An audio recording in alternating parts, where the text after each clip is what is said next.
देखो बच्चों, आज हम करेंगे एग्जाम्पल 1 पार्ट 6 त्रिभुज।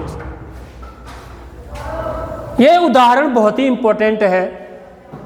ये इस हिसाब से भी इम्पोर्टेंट है कि इस एक्सरसाइज के एक्सरसाइज 6.1 के जो क्वेश्चन होंगे आपके सिद्ध करो वाले, तो वहाँ पर ना ये रिजल्ट आपका यूज हो रहा होगा। डायरेक्ट हम इसको यूज करेंगे। ठीक, तो प्रश्न क्या है देखिए, यदि कोई रेखा एक त्रिभुज ABC की भुजाओं, कोई रेखा जो है देखिए रेखा DE है, ठीक है, त्रिभुज ABC की भुजाओं AB और AC को क्रमशः बिंदु D और E पर प्रतिच्छेद कर रही है ना, तथा भुजा BC के क्या हो, समांतर हो। ये BC के समांतर भी है D। तो हमें सिद्ध करना है कि AD बट्टे AB बराबर AE बट्टे AC होगा। ठीक, तो कैसे करेंगे इसका हल देखिए। दिया है क्या दिया है हमको, त्रिभुज ABC में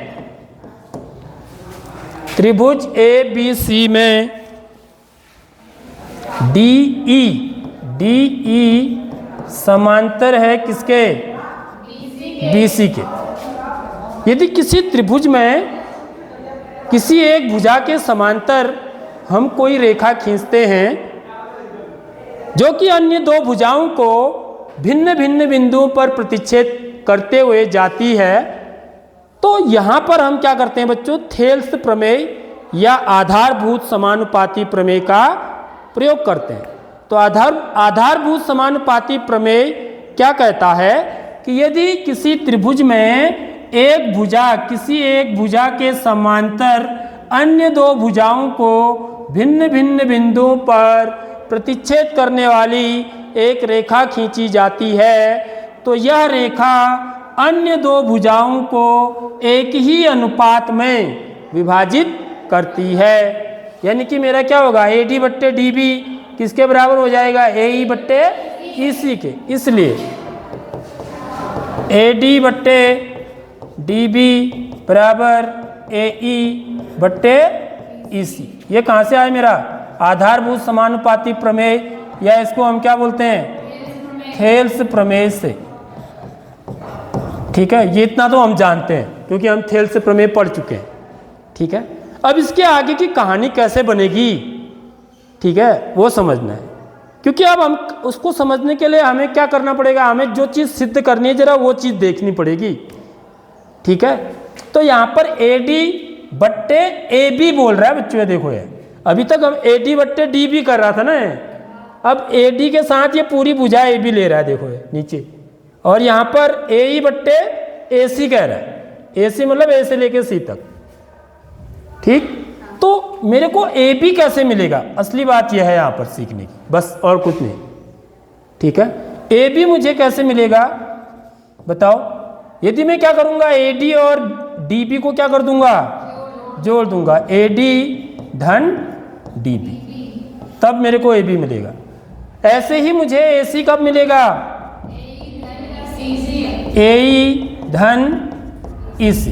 ठीक है, बात आई समझ में। तो देखो DB में AD जोड़ना है, DB और AD को जोड़ना है, तो हम क्या करते हैं देखिए, यहां पर हम इसमें एक जोड़ देते हैं।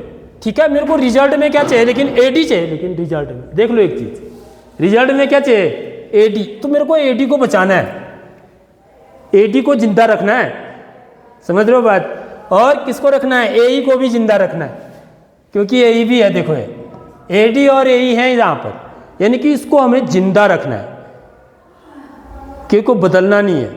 ठीक, तो इसलिए हम क्या कर देते हैं, यहाँ पर देखिए इनको ना पलट देते हैं। ठीक, पलटने पर ये क्या हो जाएगा, DB बट्टे AD बराबर EC बट्टे AE। क्या ऐसा मैं लिख सकता हूँ, नहीं लिख सकता हूँ,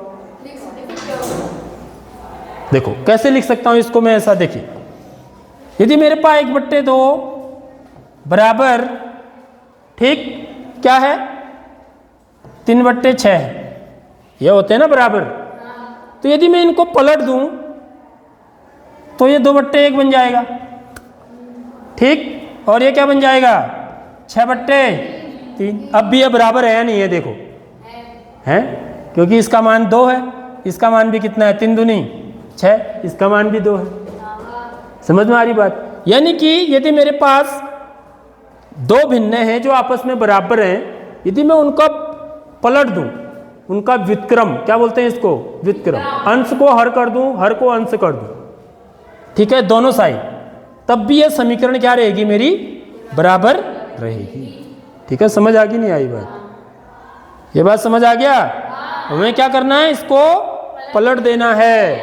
उसके बाद देखो, अब देखो डीबी और एडी को क्या करना है, ये जो एबी मेरे को मिल रहा है बच्चों, ये एडी और डीबी को जोड़ के मिल रहा है, ठीक है। अब ये दोनों जुड़ेंगे कैसे, क्योंकि मुझे यहीं से ले जाना है ना, यहीं से मुझे यहां तक पहुंचना है, समझ रहे हो? तो इसके लिए क्या कर सकता हूं मैं, देखो इसको ये जोड़ बनाने के लिए, ये जोड़ बनाने के लिए हम क्या करेंगे, दोनों पक्षों में एक जोड़ने पर दोनों पक्षों में एक जोड़ देता हूं मैं, dB बट्टे AD धन 1 बराबर EC बट्टे AC धन 1। ठीक है, समझ में आ गई बात? क्योंकि ये समीकरण है ना, समीकरण में हम क्या कर सकते हैं कि दोनों पक्षों में कोई भी चीज जोड़ सकते हैं, कोई भी चीज घटा सकते हैं, कोई भी संख्या मतलब में, ठीक, कोई भी संख्या से भाग दे सकते हैं और किसी भी संख्या से गुणा भी कर सकते हैं, उससे समीकरण पर कोई भी फर्क नहीं पड़ता है। तो मैं दोनों पक्षों में एक जोड़ सकता हूं, ठीक है। अब क्या करेंगे, हम जोड़ ही देंगे, वास्तव में ही जोड़ देना। अब तो यह क्या हो जाएगा, भिन्न का जोड़, तो इनका लॉसो क्या होगा बच्चों,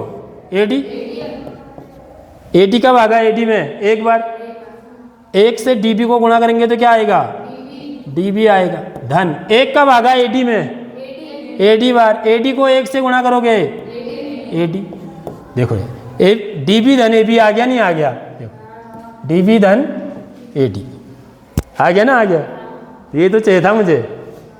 ऐसे ही यहां पर देखिए एलसीएम क्या होगा, AC का भागा AC में एक बार, AC 1 से EC को गुणा करेंगे EC धन 1 का भागा AC में AC बार, AC से 1 को गुणा करेंगे AC। ठीक है बच्चों, आगे बात समझ में? तो ये क्या बन गया मेरा, DB धन AD क्या हो गया बच्चों, DB धन AD बराबर AB, ये AB हो गया, बट्टे AD बराबर EC धन AC क्या हो गया, देखो ये EC धन AE होना चाहिए ना, मैंने इनको पलटा ना, इनको मैंने पलटा, मैंने दोनों पक्षों में एक जोड़ा, सॉरी ये AE था ना, AC नहीं था बच्चों, क्या था, AE था, तो ये AE है। ठीक है, आगे बात समझ में? देखो ये EC बट्टे AE था ना, धन 1 यहाँ करेंगे तो ये क्या हो जाएगा, EC धन AE बट्टे AE होगा। ठीक है, समझ आ गई बात? तो ये कितना हो गया, EC धन AE, EC ये AC हो गया, ठीक है, EC धन AE बराबर AC बट्टे AE। अब क्या कर देंगे, AE ये, अब क्या कर देंगे, आप इसको पलट देंगे तो मेरे को जो रिजल्ट चाहिए वो मिल जाएगा। समझ में आ रही बात? तो हम क्या करेंगे, अब इसके बाद इसको पलट देंगे, तो इसलिए AD बट्टे AB बराबर AE बट्टे AC। समझ में आ गई नहीं आई बात बच्चों? तो यहाँ पर क्या लिखेंगे, हैंस प्रूव्ड। ठीक है, आगे बात समझ में?